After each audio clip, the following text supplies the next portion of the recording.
जय श्री राधे। भगवान विष्णु की जय। सत्यनारायण भगवान की कथा। प्रथम अध्याय। सैनिकाल 88,000 ऋषियों ने श्री सूत जी से पूछा, हे प्रभु, इस कलयुग में वेद विद्या रहित मनुष्यों को प्रभु भक्त किस प्रकार मिल सकती है तथा उनका उद्धार कैसे होगा?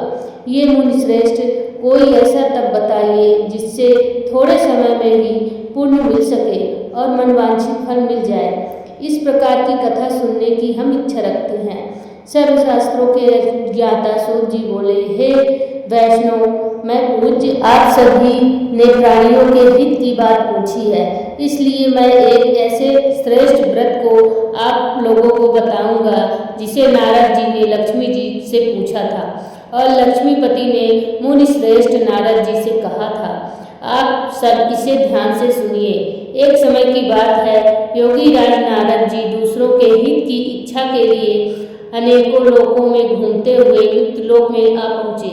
यहाँ उन्होंने अनेक योनियों में जन्मे प्रायः सभी मनुष्यों को अपने कर्मों द्वारा अनेकों दुखों से पीड़ित देखा। उनका दुख देख नारद जी सोचने लगे कि कैसा यत्न किया जाए जिसके करने से निश्चित रूप से मानव के दुखों का अंत हो जाए। इसी विचार पर मनन करते हुए वह विष्णु लोक में गए। वहाँ वह देवों के ईश भगवान नारायण की स्तुति करने लगे, जिनके हाथों में शंख चक्र गदा और पद्य थे, गले में वरमाला पहने हुए थे। स्तुति करते हुए नारद जी बोले, हे भगवान, आप अत्यंत शक्ति से संपन्न हैं। मन तथा वाणी भी आपको नहीं पा सकती है। आपका आदि मध्य तथा अंत नहीं है। निर्गुण स्वरूप सृष्टि के कारण भक्तों के दुख को दूर करने वाले आपको मेरा नमस्कार है। नारद जी की स्तुति सुन विष्णु भगवान बोले, हे मुनिश्रेष्ठ, आपके मन में क्या बात है? आप किस काम के लिए पधारे हैं, उसे निसंकोच कहो। इस पर नारद जी बोले कि मृत्युलोक में अनेक योनियों में जन्मे मनुष्य अपने कर्मों के द्वारा अनेकों दुख से दुखी हो रहे हैं। हे नाथ, आप मुझ पर दया रखते हैं तो बताइए कि वो मनुष्य थोड़े समय या प्रयास से ही अपने दुखों से कैसे छुटकारा पा सके। श्री हरि बोले, हे नारद, मनुष्यों की भलाई के लिए तुमने बहुत अच्छी बात पूछी है। जिसके करने से मनुष्य मोह से छुटकारा पा सकता है, यह बात मैं कहता हूँ, उसे सुनो। स्वर्णलोक व मित्रलोक दोनों में एक दुर्लभ उत्तम व्रत है जो पुण्य देने वाला है। आज प्रेमवश होकर मैं उसे तुमसे कहता हूँ। श्री सत्यनारायण भगवान का यह व्रत अच्छी तरह ध्यान पूर्वक करके मनुष्य तुरंत ही यहाँ सुख भोग कर मरने पर मोक्ष पा सकता है। श्री हरि के वचन सुन नारद जी बोले कि उस व्रत का फल क्या है और उसका विधान क्या है? यह व्रत किसने किया था? इस व्रत को किस दिन करना चाहिए? सभी कुछ विस्तार से बताइए। श्री नारद जी की बात सुनकर श्री हरि बोले, दुख व शोक को दूर करने वाला यह व्रत सभी स्थानों पर विजय दिलाने वाला है। मानव को भक्ति व श्रद्धा के साथ शाम को श्री सत्यनारायण की पूजा धर्म परायण होकर ब्राह्मणों व बंधुओं के साथ करनी चाहिए। भक्ति भाव से ही नैवेद्य केले का फल, घी, दूध और गेहूं का आटा सवाया ले। गेहूं के स्थान पर साठी का आटा, शक्कर तथा गुड़ लेकर वह सभी भक्षण योग्य पदार्थों को मिलाकर भगवान का भोग लगाएं। ब्राह्मणों सहित बंधु बांधवों को भी भोजन कराएं। इसके बाद स्वयं भोजन करें। भजन कीर्तन के साथ भगवान की भक्ति में लीन हो जाएं। इस तरह से सत्यनारायण भगवान का यह व्रत करने पर मनुष्य की सारी इच्छाएं निश्चित रूप से पूरी होती हैं। इस काल अर्थात कलयुग में मृत्युलोक में मोक्ष का यही एक सरल उपाय बताया गया है। इत श्री सत्यनारायण व्रत कथा का प्रथम अध्याय संपूर्ण। श्रीमन्नारायण नारायण नारायण भज मन नारायण नारायण नारायण। श्री सत्यनारायण भगवान की जय हो। श्री सत्यनारायण कथा द्वितीय अध्याय। सूत जी बोले, हे ऋषियों, जिसने पहले समय में इस व्रत को किया था उसका इतिहास कहता हूँ, ध्यान से सुनो। सुंदर काशीपुरी नगरी में एक अत्यंत निर्धन ब्राह्मण रहता था। भूख प्यास से परेशान वह धरती पर घूमता रहता था। ब्राह्मणों से प्रेम करने वाले भगवान ने एक दिन ब्राह्मण का वेश धारण कर उसके पास जाकर पूछा, हे विप्र, नित्य दुखी होकर तुम पृथ्वी पर क्यों घूमते हो? दीन ब्राह्मण बोला, मैं निर्धन ब्राह्मण हूँ, भिक्षा के लिए धरती पर घूमता हूँ। हे भगवान, यदि आप इसका कोई उपाय जानते हैं तो बताइए।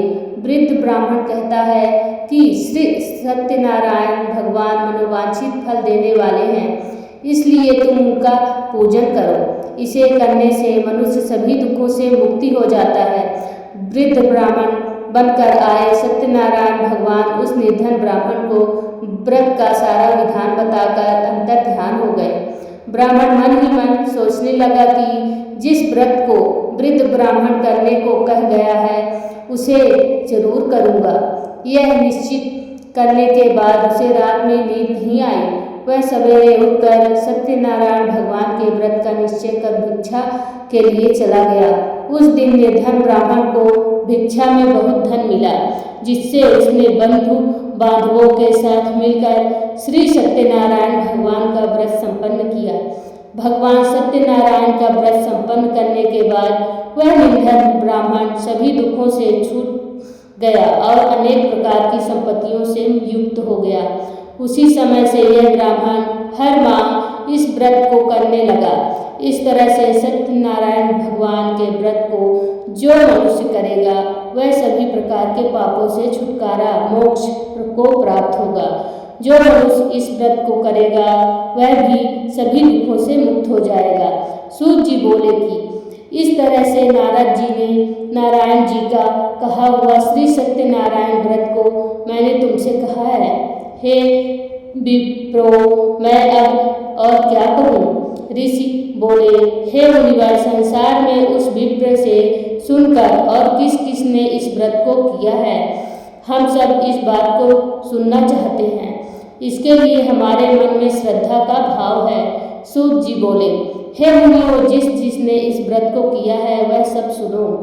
एक समय वही विप्र धन व ऐश्वर्य के अनुसार अपने बंधु बांधवों के साथ इस व्रत को करने के लिए तैयार हुआ। उसी समय एक लकड़ी बेचने वाला बूढ़ा आदमी आया और लकड़ियां बाहर रखकर अंदर ब्राह्मण के घर में गया। प्यास से दुखी वह लकड़हारा उनको व्रत करते देख विप्र को नमस्कार कर पूछने लगा कि आप यह क्या कर रहे हैं तथा इसे करने से क्या फल मिलेगा, कृपया मुझे भी बताएं। ब्राह्मण ने कहा कि सब मनोकामनाओं को पूरा करने वाला यह सत्यनारायण भगवान का व्रत है। इनकी कृपा से ही मेरे घर में धन धान्य आदि की वृद्धि हुई है। विप्र से सत्यनारायण व्रत के बारे में जानकर लकड़हारा बहुत प्रसन्न हुआ। चरणामृत लेकर वह प्रसाद खाने के बाद वह अपने घर गया। लकड़हारे ने अपने मन में संकल्प किया कि आज लकड़ी बेचने से जो धन मिलेगा उसी से सत्यनारायण भगवान का उत्तम व्रत करूंगा। मन में इस विचार को लेकर बूढ़ा आदमी सिर पर लकड़ी रख कर नगर में बेचने गया, जहाँ धनी लोग ज्यादा रहते थे। उस नगर में उसे अपनी लकड़ियों का दाम पहले से 4 गुना अधिक मिलता है। बूढ़ा प्रसन्नता के साथ दाम लेकर केले, शक्कर, घी, दूध, दही और गेहूं का आटा ले और सत्यनारायण भगवान के व्रत की अन्य सामग्रियां लेकर अपने घर गया। वहां उसने अपने बंधु बांधवों को बुलाकर विधि विधान से सत्यनारायण भगवान का पूजन और व्रत किया।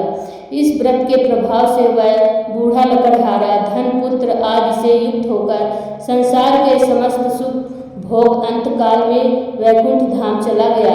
इति श्री सत्यनारायण व्रत कथा का 2वां अध्याय समाप्त। श्रीमन्नारायण नारायण नारायण भज मन नारायण नारायण नारायण।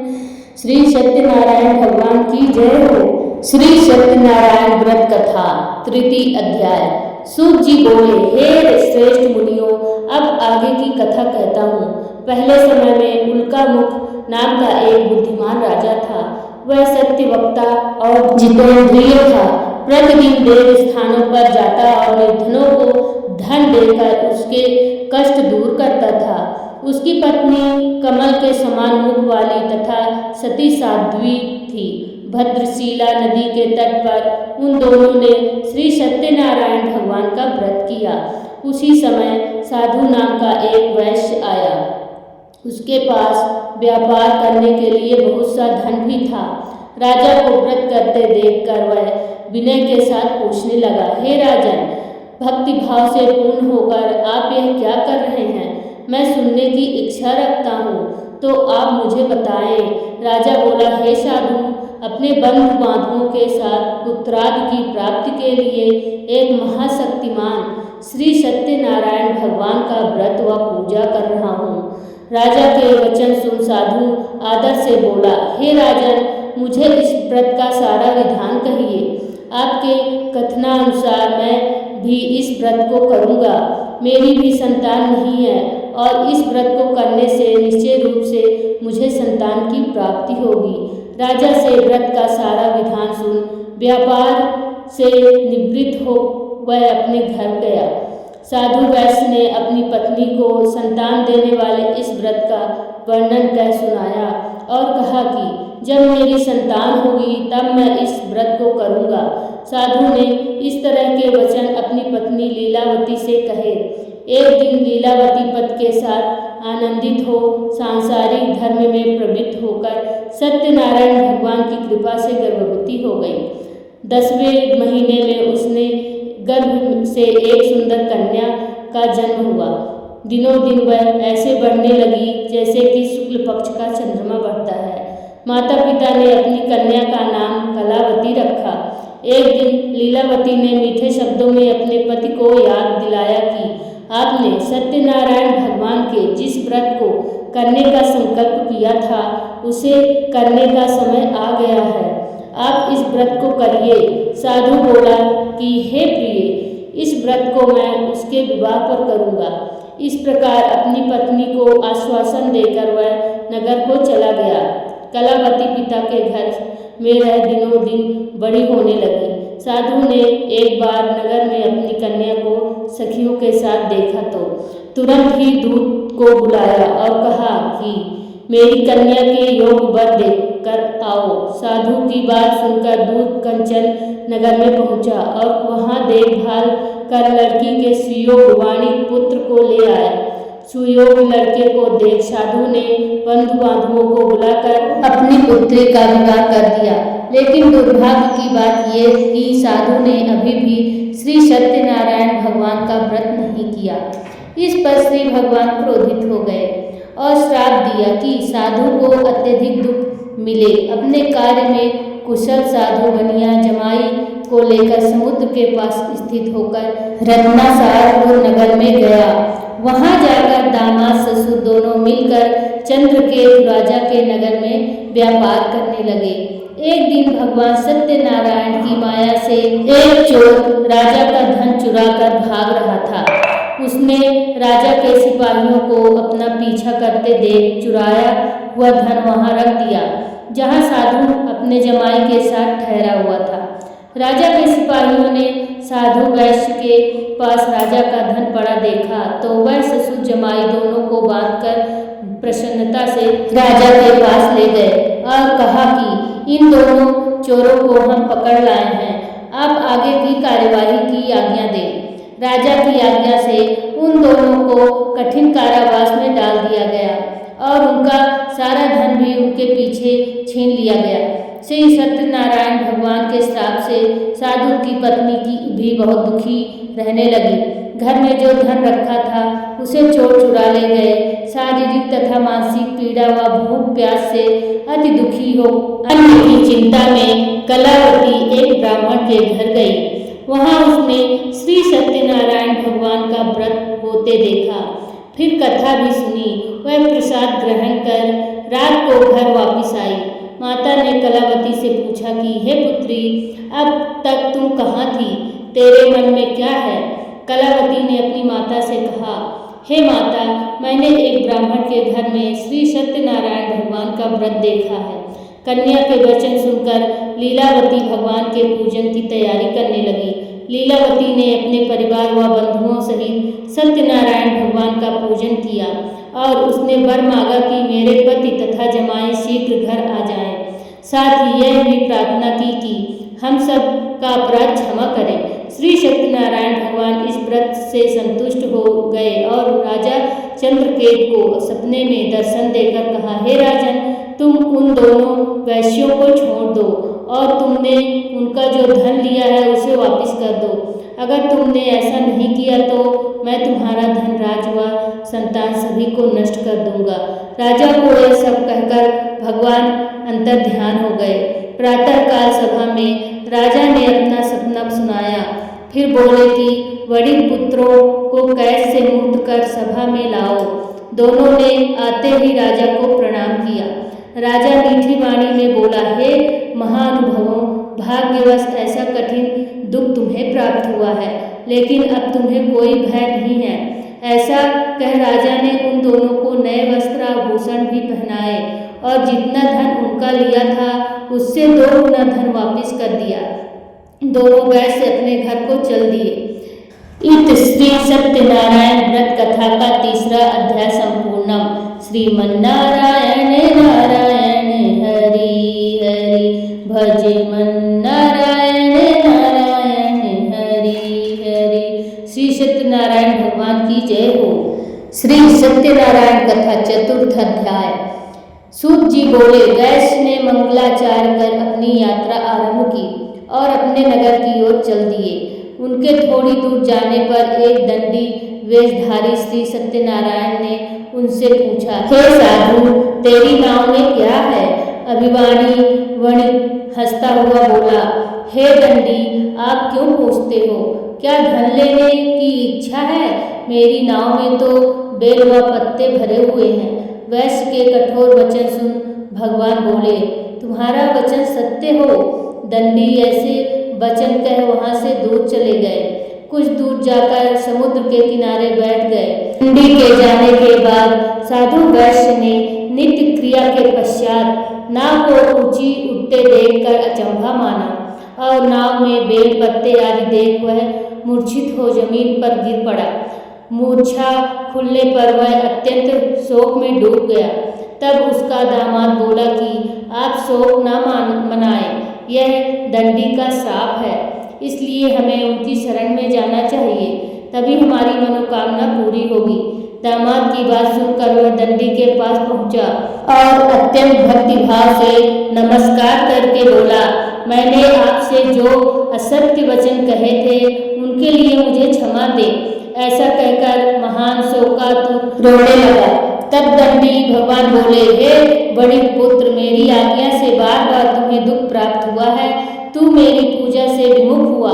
साधु बोला, हे भगवान, आपकी माया से ब्राह्मण आदि देवता भी आपके रूप को नहीं जानते, तब मैं अज्ञानी कैसे जान सकता हूँ?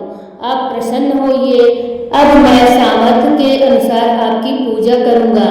मेरी रक्षा करो और पहले के समान नौका में धन भर दे। साधु वैश्य भक्ति पूर्वक वचन सुनकर भगवान प्रसन्न हो गए और उनकी इच्छा अनुसार वरदान देकर अंतर ध्यान हो गए। ससुर जमाई जब नाव पर आए तो नाव धन से भरी हुई थी। फिर वहीं अपने अन्य साथियों के साथ सत्यनारायण भगवान का पूजन कर अपने नगर को चल दिए। जब नगर के नजदीक पहुँचे तो दूत को घर पर खबर करने के लिए भेजा। दूत साधु की पत्नी को प्रणाम कर कहता है कि मालिक अपने दामाद सहित नगर के निकट आ गए हैं। दूत की बात सुन साधु की पत्नी लीलावती ने बड़े हर्ष के साथ सत्यनारायण भगवान का पूजन कर अपनी पुत्री कलावती से कहा कि मैं अपने पति के दर्शन को जाती हूँ, तू कार्य पूर्ण कर शीघ्र आना। माता के ऐसे वचन सुन कलावती जल्दी में प्रसाद छोड़ अपने पति के पास चली गई। प्रसाद के अवज्ञा के कारण श्री सत्यनारायण भगवान रुष्ट हो गए और नाव सहित उनके पति को पानी में डुबो दिया। कलावती अपने पति को वहां न पाकर रोती हुई जमीन पर गिर गई। नौका को डूबता हुआ देख व कन्या को रोता देख साधु दुखी होकर बोला कि हे प्रभु, इससे तथा मेरे परिवार से जो भूल हुई है उसे क्षमा करें। साधु के दीन वचन सुनकर श्री सत्यनारायण भगवान प्रसन्न हो गए और आकाशवाणी हुई, हे साधु, तेरी कन्या मेरे प्रसाद को छोड़कर आई है, इसलिए उसका पति अदृश्य हो गया है। यदि वह घर जाकर प्रसाद खाकर लौटती है तो इसे इसका पति अवश्य मिलेगा। ऐसी आकाशवाणी सुन कलावती घर पहुंचकर प्रसाद ग्रहण करती है और फिर आकर अपने पति के दर्शन करती है। इसके बाद साधु अपने बंधुओं के साथ श्री सत्यनारायण भगवान का विधि विधान से पूजन करता है तथा इस लोक में सुख भोग वह अंत में स्वर्ग को जाता है। इत श्री सत्यनारायण व्रत कथा चतुर्थ अध्याय संपूर्णम। श्रीमन्नारायणे नारायणे हरि हरि भजमन्नारायणे नारायणे हरि हरि। श्री सत्यनारायण भगवान की जय हो। श्री सत्यनारायण कथा पंचम अध्याय। सूत जी बोले, हे ऋषियों, मैं एक और भी कथा सुनाता हूँ, उसे भी ध्यानपूर्वक सुनो। प्रजापाल में तुंगध्वज नाम का एक राजा था। उसने भी भगवान का प्रसाद त्याग कर बहुत ही दुख सहन किया। एक बार वन में जाकर वन्य पशुओं को मारकर वह बड़ के पेड़ के नीचे आया। वहां उसने ग्वालों को भक्तिभाव से अपने बंधुओं सहित सत्यनारायण भगवान का पूजन करते देखा। अभिमानवश राजा ने उन्हें देखकर भी पूजा स्थान में नहीं गया और न ही उसने भगवान को नमस्कार किया। ग्वालों ने राजा को प्रसाद दिया, लेकिन उसने वह प्रसाद नहीं खाया और प्रसाद को वहीं छोड़ वह अपने नगर को चला गया। जब वह नगर में पहुंचा तो वहां सब कुछ तहस नहस हुआ पाया तो वह शीघ्र ही समझ गया कि यह सब भगवान ने ही किया है। वह दोबारा ग्वालों के पास पहुंचा और विधि पूर्वक पूजा कर के प्रसाद खाया तो श्री सत्यनारायण भगवान की कृपा से सब कुछ पहले जैसा हो गया। दीर्घकाल तक सुख भोगने के बाद मरणोपरांत उसे स्वर्गलोक की प्राप्ति हुई। जो मनुष्य परम दुर्लभ इस व्रत को करेगा तो भगवान सत्यनारायण की अनुकंपा से उसे धन धान्य की प्राप्ति होगी। निर्धन धनी हो जाता है और भयमुक्त हो जाता है। संतानहीन मनुष्य को संतान की सुख मिलती है और सारे मनोरथ पूर्ण होने पर मानव अंतकाल में वैकुंठ धाम को जाता है। सूत जी बोले, जिन्होंने पहले इस व्रत को किया है, अब उनके दूसरे जन्म की कथा करता हूँ। वृद्ध शतानंद ब्राह्मण ने सुदामा का जन्म लेकर मोक्ष की प्राप्ति की है। लकड़हारे ने अगले जन्म में निषाद बनकर मोक्ष प्राप्त किया। उल्का रूप नाम का राजा दशरथ होकर वैकुंठ को गए। साधु नाम के वैश्य ने मोरध्वज बनकर अपने पुत्र को आरे से चीर कर मोक्ष पाया। महाराज तुंगध्वज ने स्वयंभू होकर भगवान में मुक्ति युक्त को हो